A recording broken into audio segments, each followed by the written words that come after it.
Pastor Mark, the question is, how do you biblically keep the Sabbath? What counts as work? What are the rules, he says?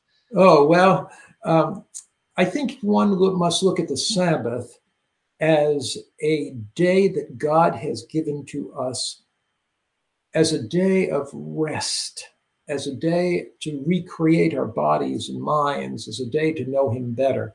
The first mention of the Sabbath in the Bible is back in Genesis chapter 2. And so we'll go there and look at some principles in Genesis chapter 2. And in Genesis chapter 2, and it says, verse 1 and 2, thus the heavens and the earth and all the host of them were finished. And on the seventh day, verse 2, God ended the work which He had made, which He had done. He rested the seventh day from all the work which He had done. And God blessed the seventh day and sanctified it, because in it He rested from all His work which God created and done. Did God rest on the Sabbath because He was tired? Not at all. Why did God rest on the Sabbath? He rested looking back in fulfillment of the work that He had done. Now, I want you to go to Exodus chapter 31, verse 17. Exodus 31, verse 17. It tells you why God rested. And once you understand this principle, you're going to understand the answer to your question. So Exodus 31, verse 17. Speaking of the Sabbath, it's a sign between me and the children of Israel forever. That's His people.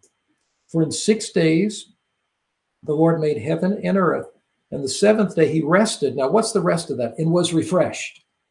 So the purpose of the Sabbath is to refresh you physically, to refresh you mentally, to refresh you spiritually. So I want you to look at the Sabbath not as a legalistic requirement, not as a series of what can I do or what can't I do. I want you to look at the Sabbath as a time for you to come and to rest in God's love, rest in God's care, to come to worship God every Sabbath in church, to come and take walks with your family in nature, to come and be refreshed. That's what God did on the Sabbath. He looked back and He was refreshed. Now, does the Bible teach us that secular work is out of place on the Sabbath? It does. In fact, Exodus and the very commandment itself says, remember the Sabbath day, keep it holy. 6 days shalt thou do all thy labor. But the seventh day is the Sabbath of the Lord thy God. In it thou shalt not do any work. So how do you define work? Work is that which I do for secular employment, or work is that which I can do on the 6 days of the week. And so that's why the Bible talks about the Sabbath. The Friday is the preparation day. Friday is the day to certainly clean our homes. Why? Is it because it's so sinful to sweep something on Sabbath? Not at all. It's because God wants us to have time to be with Him.